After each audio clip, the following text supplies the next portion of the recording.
All right, welcome to the deep dive. I'm really excited about what we're looking at today. We are plunging into, well, the surprisingly complex medicinal past of boric acid. You probably know it. Maybe it's just a basic antiseptic. Right, something you might have in the back of a cupboard. Exactly. But we've been looking through William Boricke's homeopathic Materia Medica, and it paints a really different picture. It's fascinating, isn't it, how this one relatively simple compound that we mainly think of for just general disinfection, how it was historically used for such a broad range of things and some really specific conditions, too. Yeah, it's not just a historical footnote either. It really gives you a window into how medical thinking changes over time. So our mission today is to kind of unpack that journey. We'll start with its basic job, stopping decay, and then get into these really detailed, sometimes quite baffling symptom treatments. Ready to dive in? Let's do it. Okay, so starting point.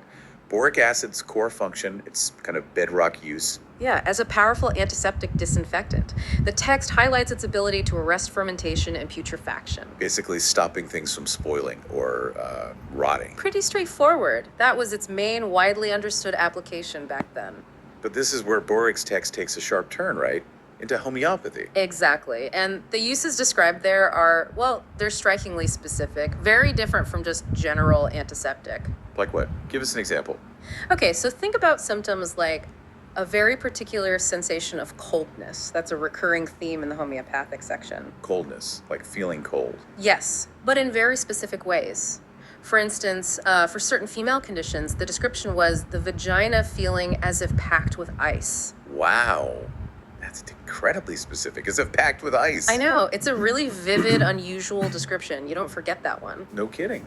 And does that specificity continue elsewhere? It does. It was listed for a type of diabetes, but characterized very particularly a dry, red, cracked tongue, and get this, cold saliva. Cold saliva. That's another really odd detail. Right. And skin conditions, too. Things like multiform erythema, basically red blotches on the trunk and upper arms, or edema, puffiness around the eyes, even exfoliating dermatitis. Okay, so a whole range of skin stuff. Yeah, and Boericke also mentions it for climacteric flushings, hot flashes associated with menopause, and also for bladder issues in women like frequent urination with burning and tenesmus, that feeling of needing to go even when you don't. And how was it given for these things? Not like a standard antiseptic wash, I assume. No, definitely not. This is homeopathy, so we're talking tiny, highly diluted doses.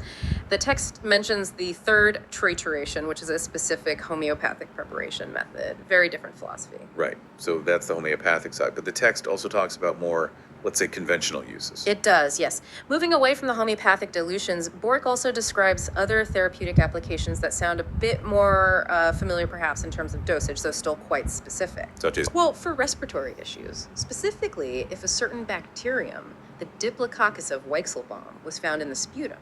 So in pharyngitis, bronchitis, or even pneumonia, especially if there was this tenacious, sticky sputum, a hacking cough, and pain. Okay, and the dosage there, still tiny? No, this was different. It mentions 5-grain doses, maybe 6 times a day, so small but regular doses, not the extreme dilutions of homeopathy. Got it. What else?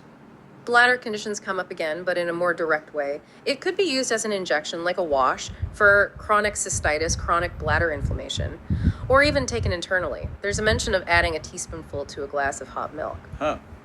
Hot milk. Interesting delivery method. Yeah. And it was also highlighted just generally as a powerful antiseptic when used in certain solutions, like borglyceride diluted maybe 1 part to 40. And external uses, like the antiseptic stuff we know. Absolutely. Things like styes on the eyelid, it suggests a solution of 15 grains to an ounce of water applied externally. Also as a dusting powder directly onto ulcerated surfaces, like open sores. And again, as an irrigating fluid, basically a washout for cystitis. It's like quite versatile. So pulling this all together, what's the big takeaway for you listening?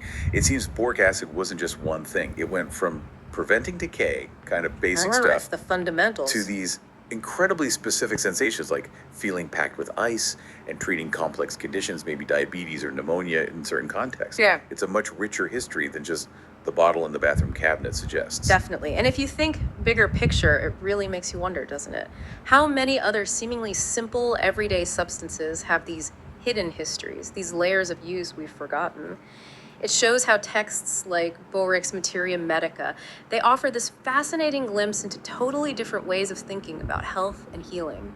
Observation was key, even if the observation seems strange to us now. It's a great point. So, maybe something to ponder as you go about your day. What else is sitting on your shelf or in your kitchen that might have its own surprising, complex story of therapeutic use just waiting to be uncovered? Something to think about. Definitely.